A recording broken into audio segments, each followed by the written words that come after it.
Do you struggle with getting that deep sleep? You know, the sleep where like you fall asleep and then you wake up 7 hours later and you're like, I don't even remember sleeping like that good deep sleep. If you struggle with that, you're not alone. And it just could be because you're not building enough sleep drive during the day in order for that deep sleep to come naturally to your body. That's what I want to talk about today in this video. My name is Carol Richard. I am the founder of the Sleep Success Academy. And if you go to my website, sleepsuccessacademy.com, and scroll down halfway through the homepage, you'll see where you can enter your name and email address, and you will be emailed a copy of my free guide, Journey to Better Sleep, 5 action steps to improve the quality of your sleep. So let's start talking about sleep drive. What is it? And how can we build a stronger sleep drive in order to get deeper sleep and wake up feeling more refreshed? I like to see sleep drive as like the sleep drive bucket. I'm a very visual person, so I like to explain things visually. So imagine I have this bucket, and during the day, I'm going to fill it with a chemical called adenosine.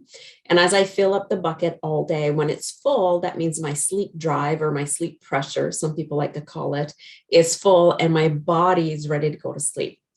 And now, so how are we going to build that sleep drive during the day so that we have enough for sleep? Because sometimes what happens if the bucket is not full, say it's only 3/4 full, I might still be able to fall asleep. I just can't stay in that deep sleep. And then I might wake up more through the night than if I had a really full sleep drive bucket. So I want to talk today about the 3 things you can do to build your sleep drive bucket. And then I will give you some strategies and things and tips to do or not do during the day to ensure you fill up that sleep drive bucket. So, all right. So the 3 things. The first thing is I want you to adjust your sleep schedule. So by adjust your sleep schedule, I mean like being consistent with going to bed and waking up at the same time each day, and only spending as many hours in your bed as you're sleeping. So a lot of us will go to sleep earlier, stay in bed longer, trying to get more sleep, and that doesn't work. And we'll talk about that in a little bit. And the second thing I want you to consider to build your sleep drive bucket is actually to increase the activity level that you do in a day. Because even being awake is great with enough hours awake, but if we're not moving our bodies, we're not actually building enough adenosine during the day to fill our sleep drive bucket. So the more active you are, the stronger sleep drive you're going to build. And the last thing we're going to talk about is really looking at our habits. Are there things that we're doing during the day that we shouldn't be doing because it affects and blocks our deep sleep? So a few strategies, because, sometimes when I think back over my sleep struggles, there's so many things that I did that I didn't even realize were interfering with my sleep, let alone like blocking it completely. So I'm going to give you like 6 strategies to help you start building this stronger sleep drive bucket, fill your bucket so that you can fall asleep quicker. Strategy number 1 is limiting your time in bed. So really, I want you to track your sleep. And I know a lot of people resist tracking their sleep because they don't want to see how poorly they're really sleeping. But tracking your sleep does actually 2 things. Sometimes it allows you to see you're getting more sleep than you actually think you're getting. And the second thing, it's allowing you to set that proper sleep schedule for yourself. Once you say you spend 10 hours in bed, and you only sleep 5 of those hours, then your percentage of sleep time in bed is 50%. And that's not enough to build the sleep drive. You need more hours awake to build the sleep drive and less hours in bed because you're not actually sleeping those hours. So it's very light sleep and not quality sleep. So how would you track your sleep? It's very simple. Plain piece of paper. What time did you go to bed? How long did it take you to fall asleep? So time in bed, time asleep. Did you wake up through the night? And if yes, like how long approximately? Like, the difference between I was just awake for a few minutes or I was awake for an hour. So we're just guessing. We don't want to look at the clock to do this. We're guessing. And then what time did I wake up? And what time did I actually get out of bed? So we're going to take the time I went to bed to the time I got out of bed. And was that 7 hours, 10 hours, 6 hours? And then I want to do the amount that I actually slept and figure out what your percentage is. And if it's 90% of time you're sleeping while you're in bed, good job. That's what we want. But if it's less than that, then maybe start adjusting your sleep schedule and being consistent. We want to make sure you go to bed and you wake up at the same time each day. so that your body gets in that routine of, okay, I'm going to start building my sleep drive bucket. Other things happen too, but we're only talking about sleep drive right now.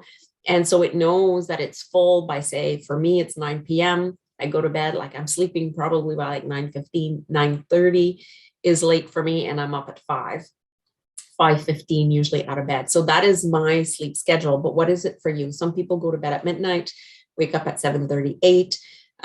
Just figuring out and then being consistent. So that's the first strategy that I want you to look at. It's probably one of the bigger ones here that will make the most improvement in filling your sleep drive bucket.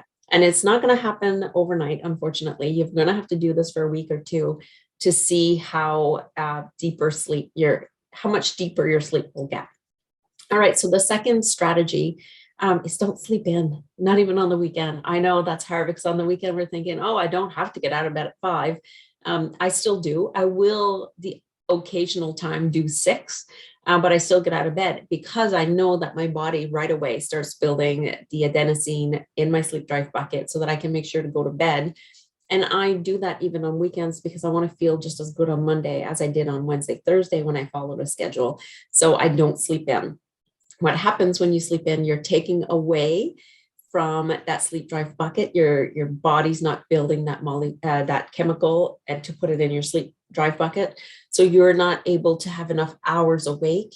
So when it comes time to go to bed, you're going to have reset your circadian rhythm a little bit. And so you're already going to be off and not as consistent. So it's going to be harder. So get out of bed at the same time, even on the weekends. And then don't go to bed early. I know when we're tired, we're like, oh, I'm going to go to bed early tonight just to make up from the lost sleep that I had the other night. Well, that doesn't work because we might fall asleep, but we are not going to get into that deep sleep if we went to bed too early and don't have enough sleep drive in our sleep drive bucket. Another thing not to do is don't nap. And I know my son hears me say this and he is a napper, loves napping, and it's his choice. So, as a mom, I stand back and he's 20. So if he chooses to nap, but what happens every time he chooses to nap, or if you choose to nap, is you're actually dumping out your sleep drive bucket a little bit. And so when you go to bed that night, you won't have the deep sleep because you won't have enough adenosine in your bucket to create that deep sleep that you need. So if you choose to nap, that's your choice, but just know that you've depleted your sleep drive bucket. Strategy number 5. Being active during the day. So I'm not talking about like 2 hours before bed, you're realizing you weren't active during the day. And all of a sudden you're going to go like walk 10 kilometers, like being active consistently during the day. Because if we exercise too close before bedtimes, we're just activating our arousal system. We're not putting ourselves to sleep. We're just activating. So if you want to take a walk before bed, that's different, or do some mild yoga or something like that, it's okay. But during the day, just being active helps you build that sleep drive bucket. Because if you have the right numbers awake, but you're just laying around, you're not, I like to call it more like you're not wasting enough energy out of your body. You have to burn through that energy and create the adenosine so you can go to sleep. And the last one, it's hard for me, limit your caffeine. I love coffee, but I do know that caffeine, the half-life of caffeine stays in your brain for up to 8 hours. So meaning if I have 2-3 cups of coffee in the morning, 8 hours later, I still have a cup and a half of coffee in my brain. So, and the caffeine chemical and the adenosine chemical, the molecular structure is the same. So caffeine actually fills your sleep drive bucket with the wrong stuff. And so if you don't get rid of the caffeine in your system to add the adenosine in there, then you're not going to build enough sleep drive for sleep. So that's why they say limit your caffeine intake till the later is noon. And if you're going to drink more caffeine, then maybe exercise more so that you can actually burn off that caffeine and build more adenosine. So just a few tips on how you can increase your sleep drive so that you sleep deeper.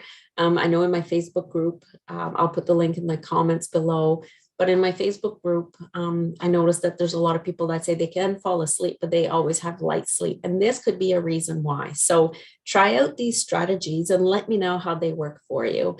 And in the meantime, if you need to reach me, just support@sleepsuccessacademy.com. That's it.